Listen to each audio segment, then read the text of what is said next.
Howdy folks, my name is Magnus Booner.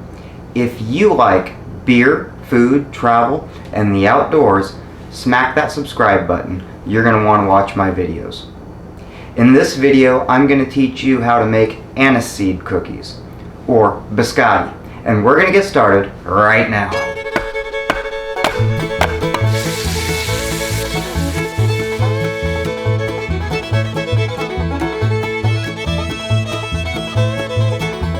Gross.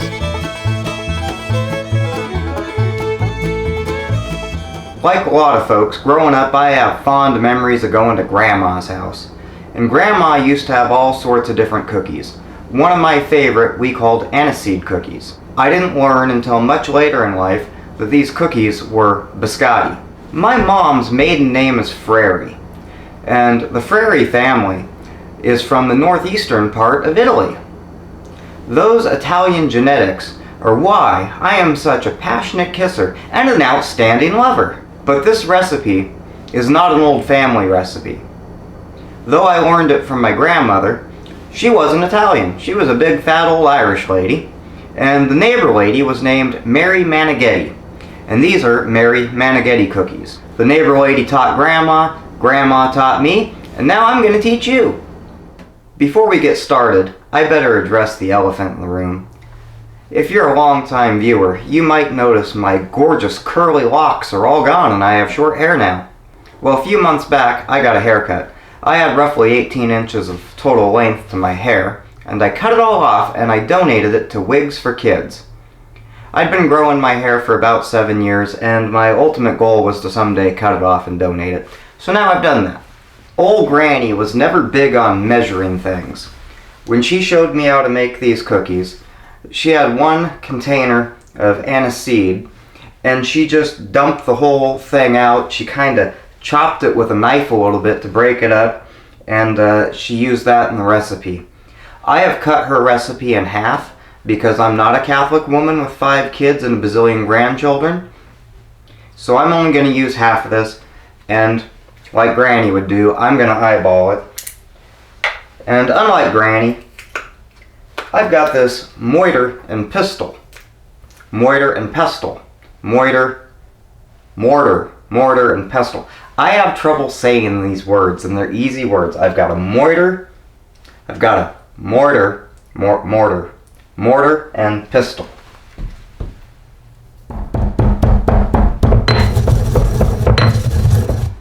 So in front of me, I have some carefully measured out ingredients. Granny was not good at carefully measuring ingredients. The original recipe used about 6 cups of flour. Since I cut the recipe in half, we've got about 3 cups. I've got 3 cups measured, and I got some extra. When Granny showed me how much baking powder to use, she used 3 heaping teaspoons for the full batch. With some research and whatnot, I've got 1 carefully measured tablespoon. And that's for half the amount. So 3 cups of flour. I'll have the recipe in the notes so there's no confusion. So typically when you're making cookies, you'll add the baking powder to the flour and then you'll mix that all together. Baking powder is what is going to leaven the cookies and cause those lovely little fluffy air pockets. We'll throw our salt in here too. Granny used regular old table salt, and she used half a teaspoon. I'm using kosher salt, so I'm using 3/4 of a teaspoon, and the butter I'm using is unsalted. I'm sure Granny never had unsalted butter, so this it all works out. Like I said, the old lady never measured anything anyway. When you're making cookies, you always cream the butter with the sugar and the vanilla. Then you mix in the flour as to not overwork the gluten in the flour.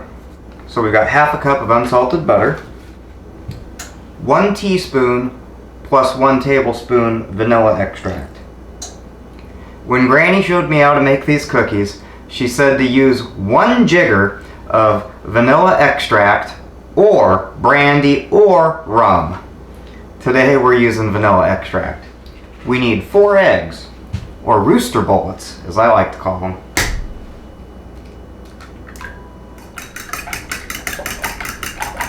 The eggs are supposed to be well beaten.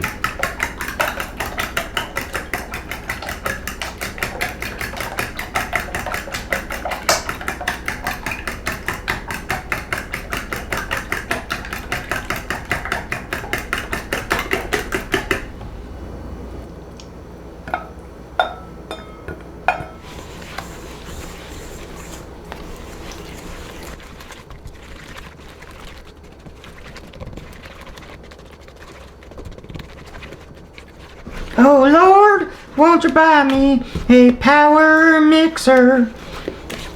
I would be creaming my goo. I make this mistake every time. This would have creamed up a lot better if I would have added the butter to the sugar, mixed that in, then added the eggs to it. But this is good enough for Italian baking.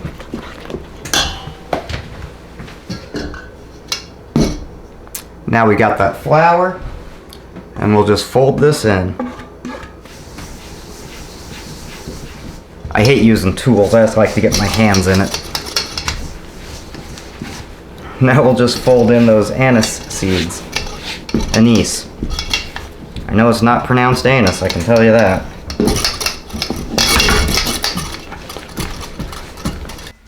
Alright, now we're going to flour this board a bit.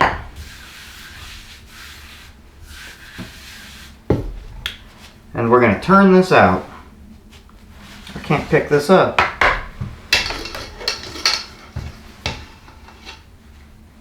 My old boss at the bakery would always say, yeah, you know, you scrape your raise out of that bowl. I just scraped a lot of bowls, but I didn't get very many raises when I worked at that bakery. Alright, now we're going to roll this out. We'll flour it up a little bit. Get some flour on our hands so we can work with it. This is called a bench scraper.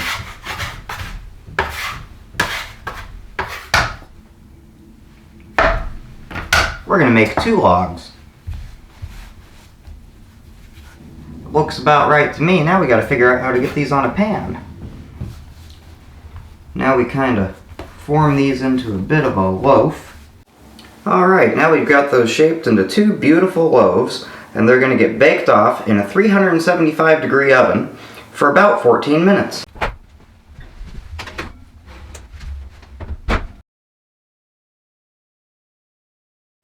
Alright, these are baked off when a toothpick comes out clean.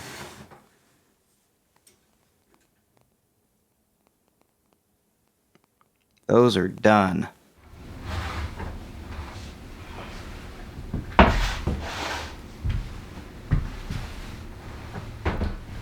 We're going to let these cool for about 10 minutes.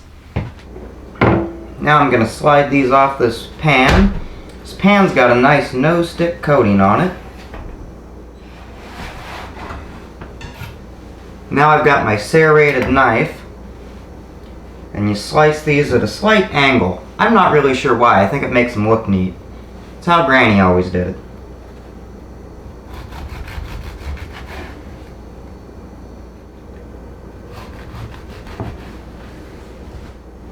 Now some folks will take these, lay them back out on the pan, and bake them off a second time.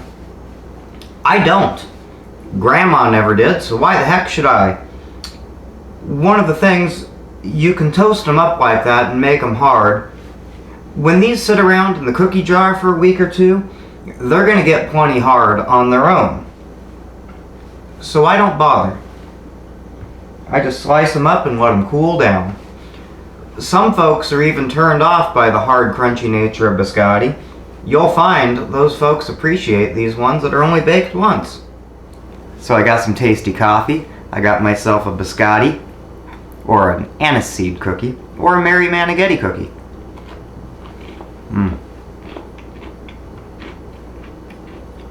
Nice toasty notes from the crust.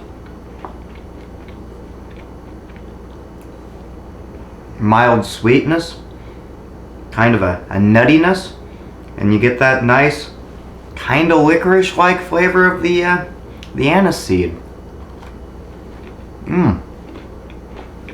Those are tasty cookies right there.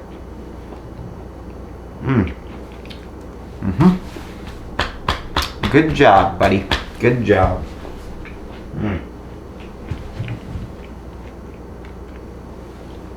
Give it a little dunk there.